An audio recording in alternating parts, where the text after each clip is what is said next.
Bismillahirrahmanirrahim. Assalamualaikum warahmatullahi wabarakatuh. Waalaikumsalam warahmatullahi wabarakatuh. Alhamdulillah, pertanyaan ini bagus sekali, Tung. Jadi selama ini kan banyak orang kajian, kemudian gandengan, kemudian berdoanya aja seperti memaksa. Ya Allah, kami adalah saudara.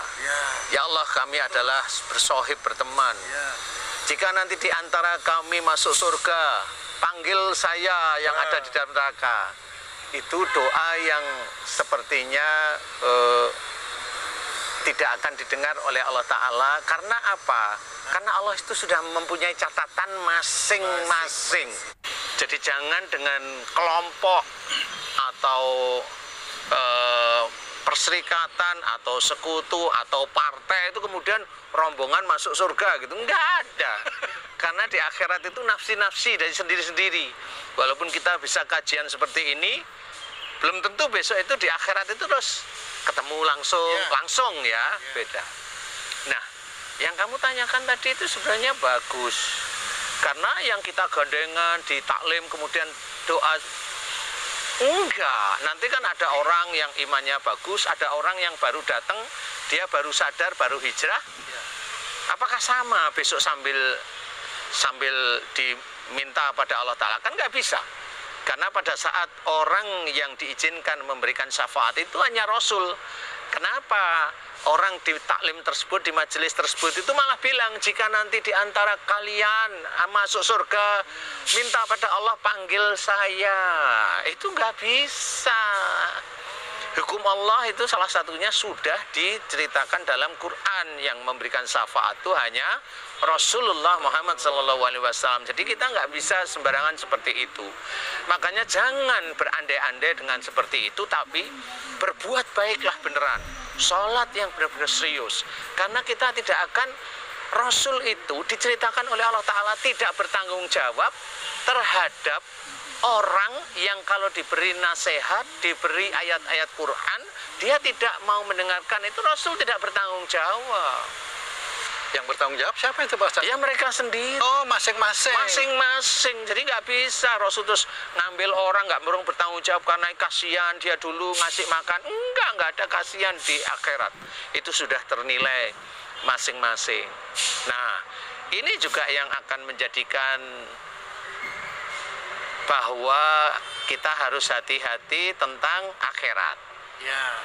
Untuk mensikapi akhirat itu juga harus hati-hati. Makanya kayak berteman kamu Tung dengan Haji J mempunyai pertemanan yang baik, yang selalu ingat pada Allah. Pertemanan yang baik, ingat pada Allah apa? Kalau bercanda jangan ngawur, jangan nyakitin hati. Itu ingat pada Allah. Jangan nyakiti hati, itu ingat pada Allah. Karena dasarnya tidak boleh menyakiti hati saudara-saudaranya. Itu nggak boleh. Jadi itu ingat namanya pada Allah Ta'ala. Kemudian kalau kamu ada kongsi pekerjaan, ya pekerjaan yang baik. Jangan curang. Jangan curang. Kamu ngikut Haji J, biar keuntungannya biar kamu yang dapat lebih. Haji J ini tidak boleh seperti itu. Nah, sama. Nanti kalau kamu kongsi dalam pekerjaan, umpamanya membangun gedung atau membangun rumah nih sama Haji J nih, kamu nggak taunya direkturnya umpamanya Haji J ini pelaksana kapronya umpamanya ini umpamanya kan seperti itu. Nah, ini kelihatannya bekerja itu baik karena bangun gedung. Tapi di dalamnya itu akan tercatat ini baik bener apa enggak. Nah, di dalam itu ada bagian-bagian yang kita tetap harus hati-hati. Contoh umpamanya, kalau umpamanya di dalam kontrak pembangunan kamu keuntungan 10%, ambil 10%. Yang sudah ditentukan. Nah, itu halal. Tapi biasanya orang-orang yang bergerak dalam pembangunan pengennya lebih. Kalau itu dalam konteks instansi tertentu, apalagi bangunan itu puluhan miliar, itu semua yang ada di track itu pengen untung semua. Kalau memang misalnya ada satu kesempatan dan dimungkinkan untuk mendapatkan keuntungan yang lebih, boleh nggak itu, Pak Ustaz? Ya kalau kesempatan itu kan macam-macam. Kesempatan itu kamu yang punya kesempatan. Barang siapa yang punya kesempatan, padahal itu kan sudah ada ketentuan. Nah, kalau umpamanya kamu beserta Haji J mencoba efisiensi, mencoba value engineering umpamanya ya. Ya. Mencoba value engineering itu, di mana kalau itu menguntungkan kamu, kamu bekerja sama dengan Haji J untuk kolaborasi dosa. Nah, ini yang tadi diceritakan, yang kamu cerita itu ngomong di neraka sambil salah-salahan. Iya. Seperti itu, sambil salah-salahan. Saling salah menyalah. Nah, inilah yang tidak boleh. Padahal di ayat yang lain tolong menolong di dalam melakukan perbuatan dosa itu tetap dilarang oleh Allah Ta'ala. Tetap itu nanti dilaknat. Nah, akhirnya diteruskanlah di neraka. Makanya pemimpin sama kawannya ini tadi ngobrol di neraka, saling minta pada Allah. Emangnya masih kenal di neraka itu nanti? Dia kenal, cuma disiksa aja kondisinya. Kan manusia itu bermiliar-miliar, Ustaz. Apakah Allah itu memang mengatur supaya terjadi dialog seperti itu didekatkan, Ustaz? Kalau saya yakin, kenapa? Saya hanya melihat satu ayat saja, wa ma asabakum min musibatin fa bima kasabat aydikum. Apa saja musibah yang kau terima disebabkan dari buah tanganmu sendiri. Saya aplikasikan kepada orang banyak. Orang yang sakit saya ajak untuk tobat pada Allah Ta'ala, di titik tertentu diberi kesembuhan, dan banyak diberi kesembuhan. Di titik itu saya yakin ayat Allah ini benar, dan semua ayat Allah itu benar.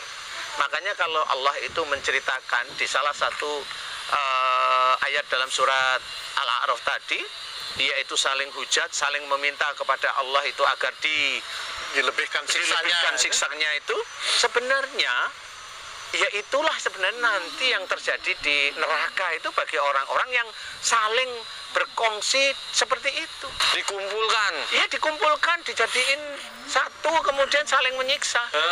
Itu saling maksudnya. disiksa. Nah, yang satu bilang minta, ya Allah, aku mohon agar mereka siksa lebih pedih karena dia mengajak saya berbuat dolim. Karena dia. Kemudian yang satunya lagi, kamu tidak punya ilmunya, nggak usah seperti itu. Dan aku minta kepadamu, ya Allah, agar dia siksa yang lebih pedih. Jadi semuanya sebenarnya dua-duanya disiksa. Makanya kayak umpamanya kamu punya kerjaan, kamu kapro, kemudian punya direksinya menyuruh dengan value engineering itu disuruh besi yang sekian dikecilkan karena menurut dihitung dengan hitungan sipil itu masih kuat. Kesalahannya di situ adalah tidak ngomong dengan ownernya.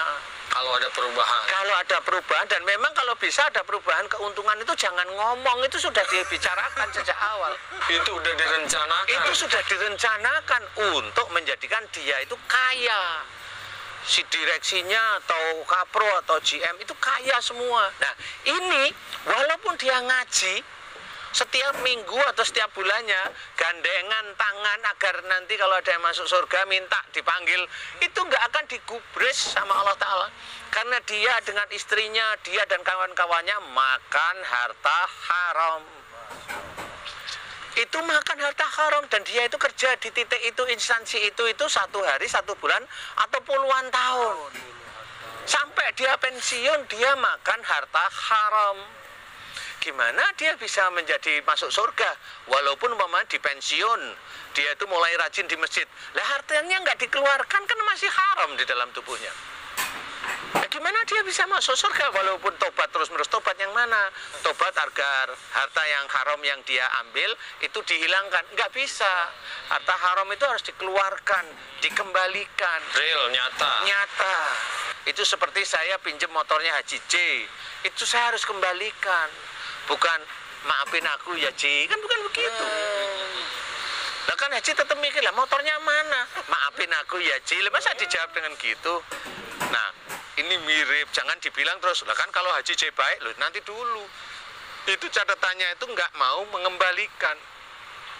Itu si imam yang entah itu direksi, entah itu kapro, entah itu GM, dia ngasih makan keluarganya haram, besok keluarganya ikut semua di neraka. Menjadi gerbong daripada lokomotif masing-masing. Jadi kalau ada direktur yang dia itu membawai banyak proyek, lah itu dia bertanggung jawab sama proyek satu. Dia nggak selesai disiksanya. Berarti seru juga di neraka tuh. Saling menyalahkan anak, istri, suami, segala macam. Nah iya seperti itu. Nah itu dari sisi harta. Sebenarnya kesempatan tolong menolong itu hanya ada di dunia ini sebenarnya Pak Ustadz ya. Tolong menolong Dalam itu kebaikan, di maksud dalam saya. kebaikan itu hanya di dunia. Di akhirat nggak ada tolong menolong. Nggak bisa. Orang itu hanya minta aja kepada Allah. Ya Tuhan berikanlah siksa yang keji, pedih pada pimpinan saya. Itu hanya di neraka. Tapi oleh Allah Ta'ala nggak digubris. Karena di dunia dia juga menikmati hasilnya. Itu sebenarnya. Di Kapro juga gitu. Ini value engineering. Kemudian dicari ngelembur tiap hari. Ngelembur bukan untuk sujud pada Allah Ta'ala, ngelembur untuk nyuri sebenarnya. Nah, disitulah akhirnya dipertemukan di neraka. Jadi hati-hati. Makanya tadi yang gandengan itu kan nggak tahu apa yang dikerjakan mereka masing-masing. Walaupun kelihatannya yang membawa doa itu adalah ustadz terkenal di dunia, nggak bisa. Di dalam akhirat nggak kenal ustadz. Di dalam akhirat kenalnya takwa dan tidak. Nggak ada kenal ustadz, nggak ada. Nggak ada kenal pada waktu meninggal. Saya yakin orang ini baik. Jamaah baik, orang ini baik, khair gitu. Gak ada yang seperti itu. Malaikat Raqib Atid itu nyatet itu sudah sangat rinci. Jadi harus hati-hati. Di dunia inilah kita itu menolong diri kita sendiri, jangan sampai salah. Makanya berteman dengan orang-orang yang jelas. Kenapa dalam hadis ceritakan berteman dengan orang-orang yang soleh, selalu ingat pada Allah Ta'ala, selalu berpuasa, selalu sholat malam. Itu ya cara-cara mengingat kita agar kita itu diberi petunjuk yang baik.